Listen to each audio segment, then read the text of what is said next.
Nice to see you again. A couple of questions to keep my line straight. Growing up as a vegan or vegetarian?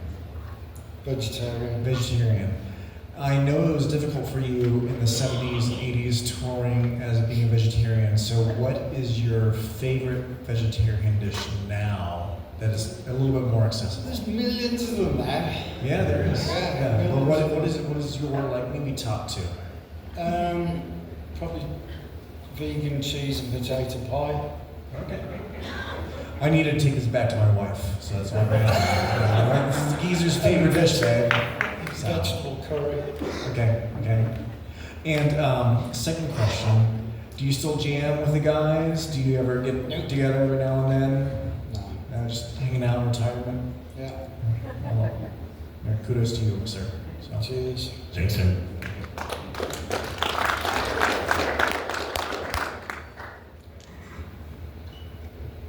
Hi, Geezer. I've been a fan for a super long time, and this is a joy just to get to talk to you for a moment. And I'm really glad the guy asked you about Christianity, because that's what I wanted to ask you about. So thank you for asking that, Christian dude, and don't lynch us for saying praise Jesus. Praise Jesus. I wanted to ask about Ronnie Dio, because to me he's one of the greatest vocalists that ever lived. He's awesome. He's often compared to the best out there, and I imagine if I had a storied career where I got to play with him and be successful like you, that I would be miserable playing with anyone else after that. And so, did you ever have the same amount of joy playing with a vocalist after Ronnie, or with anyone else on that level? No, I mean, Ozzy and Ronnie, like, you don't even have to talk to them, they'll know exactly what to do.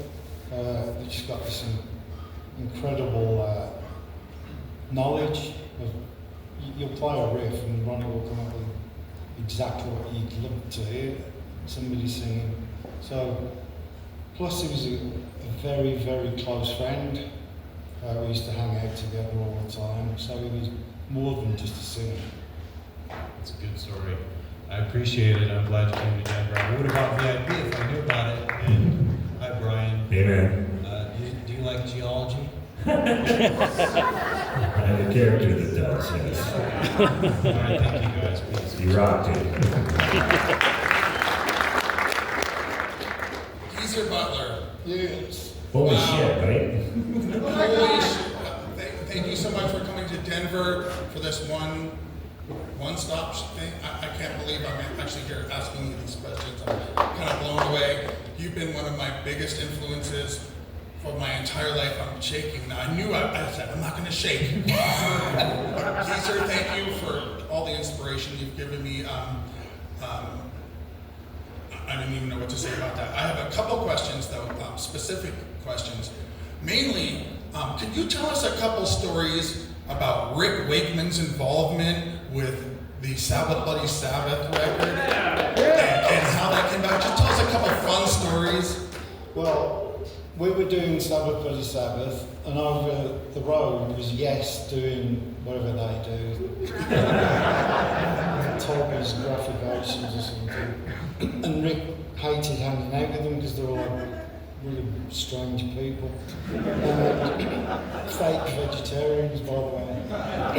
And in the studio, they had this plastic cow to make it feel like the countryside.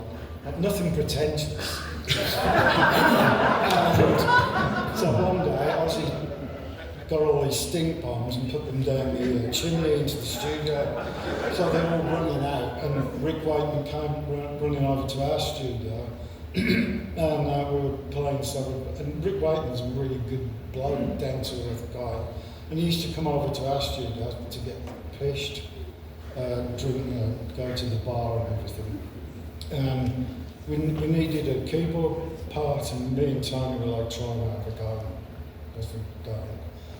And we were talking to Rick. Rick came into our studio. Oh, can I do a part on that? And we said, yeah, go on then. And he did his part, and that was it. Perfect. And that was it? It was just pay me a couple of pints of beer and I'm good with it? Yeah. Pretty much. I think he was just glad to get out of the S studio.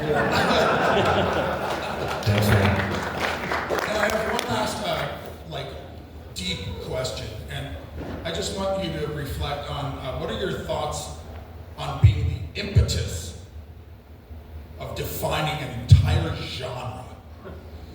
Well, we didn't know at the time. We just thought we would, we still refer to ourselves as a hard rock, heavy rock band. Never really took the heavy metal thing seriously.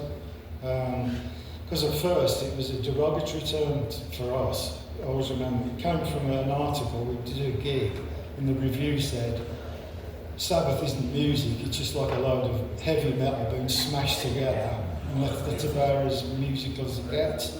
And that translated to England, who called us a heavy metal band, and it stuck. They tried to be derogatory, but the fans were like, "Oh yeah, heavy metal."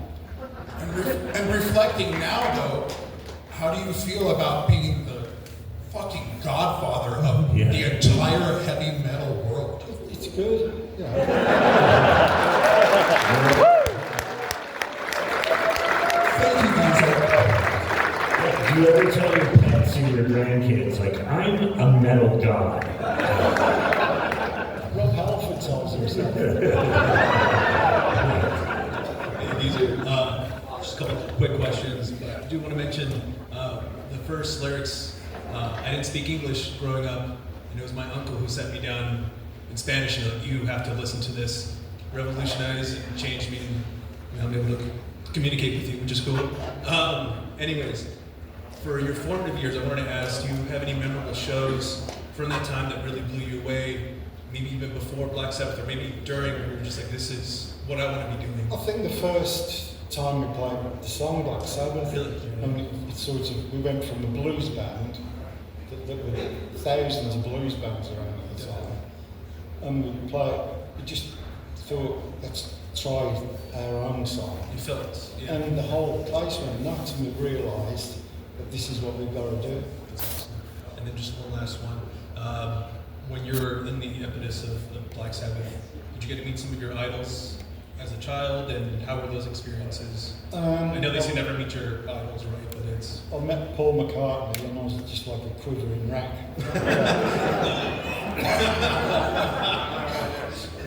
Awesome. Thank you so much. Cheers. Now you know how we are.